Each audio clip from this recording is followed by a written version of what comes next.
So, I'm a fan of big picture schools because of what they do, but also because they embody many of the principles I think we should be adopting in schools throughout the world. There's no single way to do great education, but this is a great way, and there are reasons I want to point to.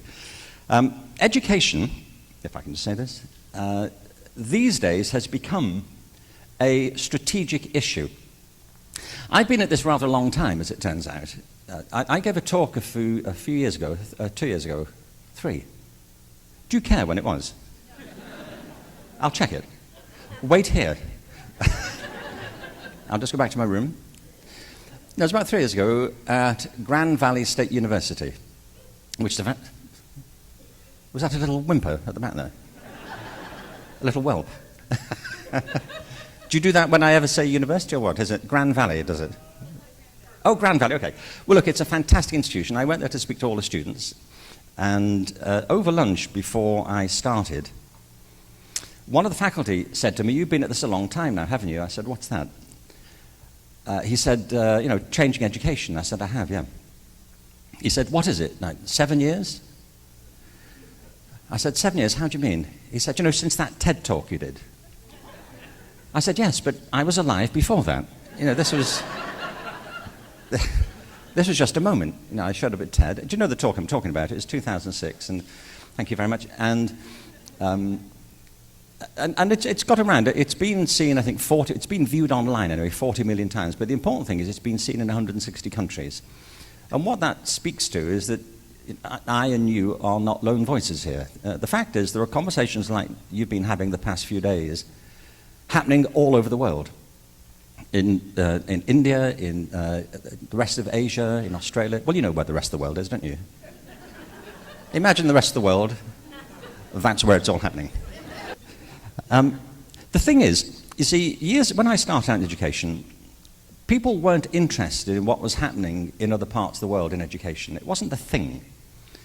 When I was an education student in the late 60s and 70s, we had occasional lectures on comparative education.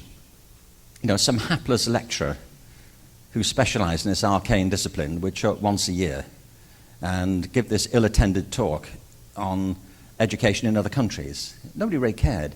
You wouldn't have done either. You didn't care what was happening in Spain or Norway. It was what was happening here that bothered you, or where you happened to live. These days, politicians get very excited about what's happening around the world in education because it's become a strategic issue. And it's become a strategic issue primarily for economic reasons. You know this. Governments now pump billions of dollars into education reform programs, literally, and into testing, partly in an attempt, they believe, to make the workforce in their countries more competitive in the global race for economic domination. It's why China's investing so much in education. It's why all our countries are doing it. It's what No Child Left Behind was essentially about, increasing American competitiveness overseas. It's a global movement, and a friend of mine, do you know Pasi Sahlberg? He's a brilliant guy from Finland. So on behalf of Pasi Sahlberg and Finland, Pasi Sahlberg was one of the leading figures in the Finnish education reform movement. And he refers to this as the global thing, as the Global Education Reform Movement, or GERM for short. And it is. And it is a virus that's spreading around the world. It's got two features, this global movement, which are the opposite of what I think we're interested in and what Big Picture's been about for years. One of them is standardization. So you see this massive drive for more and more standardization in schools, of curricula, of testing, of teaching methods, trying to make it more and more alike, and telling people what to do from the top down. And secondly, it's about competition. This is, you may have seen this before, this is a picture that was taken in the eastern Indian region of Bihar. This is a building in which kids are taking their end-of-year examinations for entry to the next level of education. And they are parents of those kids who are handing them cheat sheets through the window to help them get through the test. And there's a crowd of people that you can't see there who are also waiting to climb up the outside of the building to give their kids the cheat sheets so that they'll pass the test, because it's a big deal that they should pass the test. But it's literally driving their parents up the wall. And I show you this. It became a notorious picture But it's a visual metaphor for what parents everywhere are doing. They may not be literally climbing up the walls, but they're doing something very like it. They're being driven mad to try and give their kids a competitive advantage with after-school programs, with extra tuition. Schools are being obliged to do it by cutting the curriculum down to things that are being tested. So all across America, in the interest of testing, you know this, arts programs are being cut, humanities programs are being cut, all to get focused. Recess is being cut. Florida is considering banning recess, I'm told, in schools. It's being cut right back in many parts of America to focus more and more on the testing, even though there's been a big pushback against it. Now, the thing is, this is characteristic of the system, but it isn't working. And there's a reason it's not working. The reason is that the system is based on 3 principles, which, as I say, are antipathetic to human flourishing. One of them is conformity. When I say conformity, the opposite of conformity is not non-conformity. I don't mean conformity in the sense of people behaving well and we should have the opposite, which is people not behaving well. The opposite of conformity, as I mean it here, is diversity. Human life is like the rest of life on Earth. It is characterized by its diversity. We are all unique moments in human history. Every single one of us, we have our own talents, dispositions, and our own lives to create as we pass through. The education system is based on a particular conception of conformity. It's based on a conception of a particular type of intellectual conformity. It prioritizes a certain type of academic work. But there's much more to human intelligence than the capacity for a certain sort of academic work. Some people like it, some people don't. Some people are good at it and some people aren't. It doesn't mean they're not good at anything. But if you get preoccupied with a certain type of achievement, then you don't even look for other things people might be good at that will actually define and characterize who they are. So if you start schooling with a very narrow conception of ability, you immediately invent a big category of low ability, of non-ability, by definition, because of the very narrow section of ability you've gathered. It would be like having a sports program where the only thing that mattered was tennis. And you ran programs for all the kids, but it was the tennis players you were looking for, because they were the ones who really got it. They were the really smart kids athletically. And if you didn't make the cut in tennis, there are remedial programs in basketball and baseball for the ones who aren't very good at tennis. But it's what we do with our conception of intellectual work. We marginalize other forms of intelligence, and it's a big deal. And it's why the curriculum has become so narrowed. So we have created a system in which failure is endemic because of the way that we've characterized success. And if you change the characterization of success, suddenly people achieve things you never expected, and they probably didn't expect either. Because if you have a system of conformity, you invent a system of compliance to make sure people stay with the program. And the result of it is, by the way, that in America we have legions of kids, same age as a lot of you students here, who leave school early. They start the 9th grade and they think, I'm done with this, I'm out. I hate the term dropout. I really don't like the term dropout. In America, by the way, it depends how you count it. It's something like 25% of kids who start the 9th grade don't complete the 12th grade. I mean, they don't leave the planet at that point. They're going to do something else. And some get into bad situations. Some go to community college. Some leave for a bit and go back. But they interrupt it or leave full-time education behind because they can. And the reason I don't like the term dropout is because it implies that they have failed the system. But if you're losing 25% of young people from your education programs, don't you think we should admit the system has failed them rather than the other way around? There is an assumption that we can predict what kids need to learn for the lives we think they're going to lead. And the curriculum is based on that idea of supply and demand. It's why the STEM disciplines are suddenly in the sunshine politically. And I'm not knocking the STEM disciplines, they're really important, don't get me wrong, I'm not. But they're not enough for a proper education. And I'll tell you why in just a minute. But it's based on this idea we need more scientists, more technologists, therefore we have to have much more of this in school and cut back humanities and arts programs to make room for these other programs. It's a ridiculous conception. Can I ask you, how many of you here who are like over the age of 30 are doing now exactly what you thought you'd be doing when you were 15? It's not so many, is it? I mean, you may be in an occupation. I mean, so some of you may have thought, when you were at school, I'd want to be a teacher, and you are one. But many people go through all kinds of dog-leg turns in their lives and end up doing something they never anticipated. And even if you knew you wanted to be a teacher, this career, this school, these people, these experiences, you can't plan that. That's my point. Because the real principle on which human life is based is organic growth and development. It's based on the need to invent your own life. To be born at all is a miracle. So what are you going to do with your life? It's a really important question, no matter how old you are, that probably somewhere in the region of 100 billion people have lived on the earth, maybe 100 billion, which is a hard number to get your head around. But the two things I want to say about it are this. Every single one of those lives has been different, unique, unrepeatable, like yours. No one has ever lived your life. Nobody ever will. You can't repeat somebody else's life. Nobody can take your life over.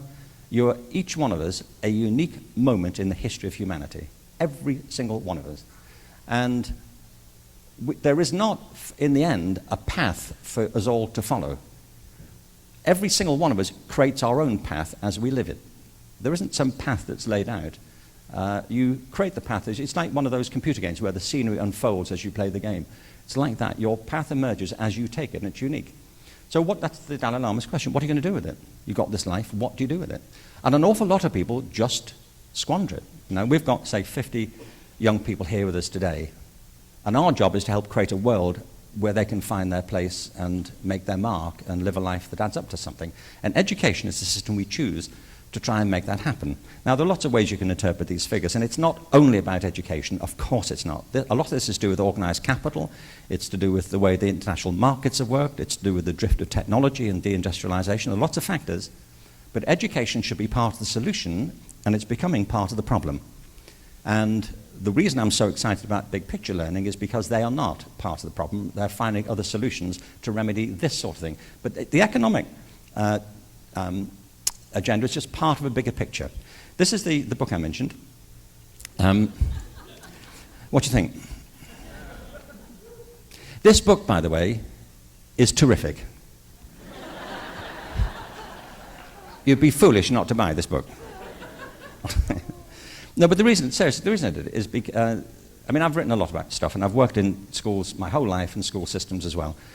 But particularly after all these TED Talks, people said, so what do you think we should do? So this is my attempt to say what I think we should do. And it's full of examples, including big picture, of the way people are doing things differently and emphasizing a couple of things. One is, when people say, how do we change the education system? My point is, you have to understand what sort of a system it is, because people can feel helpless, and they think it's just too big, it's too amorphous, it's too intractable. What can I possibly do? The fact is, there's a lot you can do to change the education system. This is my best attempt to explain what I think education is about. And I won't read it to you because it's annoying, isn't it? So let me read it to you. Now, I'll tell you what this is based on. And it's a very important point, this to me, that as human beings, I'm talking about you as a person and all the people you know, we don't live individually in one world, we live in two. We all live in two worlds. There is a world that was here before you came into it. It's the world of the 100 billion other people, the world in which a 5 billion-year-old planet came into being, a world that was once occupied by other life forms entirely, a world, a material universe that was here before you got here, and a social world that was in place and was functioning before you entered it. It's the world of other people, of other circumstances, of history, of events, that is there whether or not you are in it. It's the world that existed and exists whether or not you do. And part of the role of education is to help you understand that world, how it got to be this way, why the communities you become part of think as they do, why you have inherited values from your parents and family and friends that you have, and why other people see the world so differently. It's the world of history, of politics, of circumstance, of the natural sciences, that world. You need to understand that world. But there's another world that exists only because you exist. It's the world that came into being when you did. The world that only exists because you exist. It's the world of your private consciousness, the world that goes to sleep overnight and wakes up in the morning when you do. It's the world of your private thoughts, your feelings, your anxieties, your hopes, your aspirations, the world that evolves as you do, that gets old with you. The world in which, as Artie Lang once said, there's only one set of footprints. Your world, the world that will end when you end, or will transcend into some other space according to where your personal views and metaphysics take you. It's the world that only exists because you exist. And that's the world our students bring to school every day, and that you take to school with you every day. If you design a system to do something, don't be surprised if it does it. And our current systems of education were designed to do something other than they are required to do now. They were designed in the height of the Industrial Revolution to produce a workforce that was largely compliant and conformist to fuel the growth of the industrial economy, which needed roughly 80% manual workers and about 20% professional workers. It's why we had a small university sector sitting on top of a very large elementary school sector. The world has changed beyond recognition, and the education system has to move in that direction. But now what's happening is the system itself is creating the problem that we keep trying to solve. If you have a narrow view of ability that marginalizes many young people, don't be surprised if they lose interest. You know, if you have a system which has a narrow view of the lives they might lead, don't be surprised if many of them end up unemployed before they've even got out the gate. You have to design the system on the principles that you want to perpetuate, and I think they have to be, diversity, organic development, and creativity. That's how our lives work. And my point about it is we need to think very differently about education. We need to get creative about the way we run our schools. And all the problems that perplex us can be solved if we reframe the resources that are right there in front of us. The system itself creates the problems. I get politicians saying to me all the time, how do we stop disengagement? How do we stop problems of dropout rates? How do we stop teachers being so disaffected? How do we solve these problems? And part of my answer, I'm not being facetious, is stop causing them. If you didn't cause the problem, we wouldn't have it. You can reframe the system in a way that makes these problems disappear because you reframe people's talent. In the industrial system of education, we have been focused, not you personally, but the system's been focused on output and yield. Numbers of graduates, numbers of test scores, numbers of kids who are leaving, numbers of kids who are getting through the system, numbers of kids going to college, competitive yield. And we've actually produced an oversupply of certain sorts of kid now. There is a massive problem of graduate unemployment, graduate underemployment. Kids who've gone through the whole system, can't get jobs, and they're working at McDonald's. In China, they have a massive problem with this. In 1984, there were 800,000 university graduates. Last year, there were 7 million, and most of them can't find jobs. We are oversupplying on certain things and creating redundancies along the way, just like we've got food mountains building up. Organic education doesn't do that, because organic education is not focused on output and yield, it's focused on the conditions of human flourishing. But what's happened with the industrial system of education is that along the way, we have eroded the culture of learning. And all the great schools understand, the schools you doubtless work in, big picture understands, the way you increase the quality of our children's experiences, the quality of their life chances, is not by focusing on yield and output against narrow measures, it's by focusing on the culture of the school. If you get the culture of learning right, with a mix of arts, humanities, physical education programs, mentorship programs, academic and vocational programs, apprenticeships, if you get that culture right, the rest takes care of itself. The kids will grow and they will flourish. And it's not a theory, it happens every day. And human organisms are like natural organisms. They thrive in certain conditions, and a healthy organism enriches the environment that it depends upon. Just like a plant. A healthy plant enriches the environment. It helps to fertilize the soil and cross-fertilize the ecosystem. Organisms that don't enrich their environment have a name. They can destroy the environment, and we call them parasites. They drain energy from their host. Great schools enrich the entire neighborhood, the entire community, the whole social ecosystem. They enrich the economic life, the cultural life, and the social life of the whole community. Schools that don't get their social role or their cultural role can drain the energy of a community as fast as others can restore it. I see it all the time.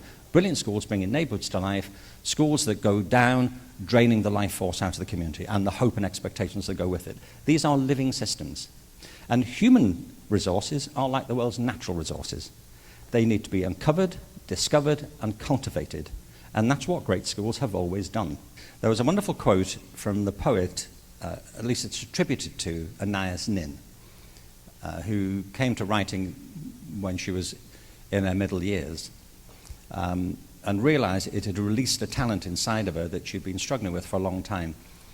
And the poem that's attributed to her is called Risk. It's very short.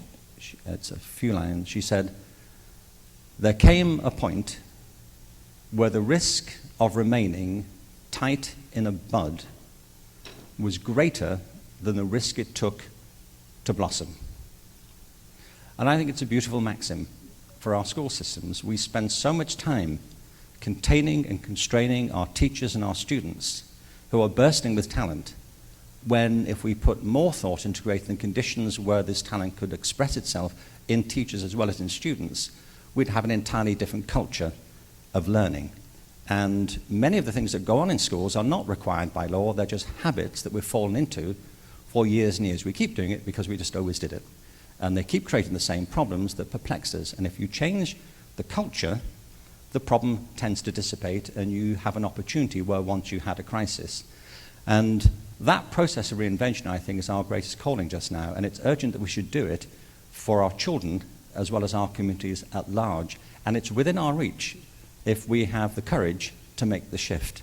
And it's a shift, I think, we owe ourselves and this generation and coming generations of children. And if we get it right, there will be a harvest of human opportunity here that we can't anticipate, but we'll all benefit from. Thank you to Big Picture, and thank you for listening. Thank you.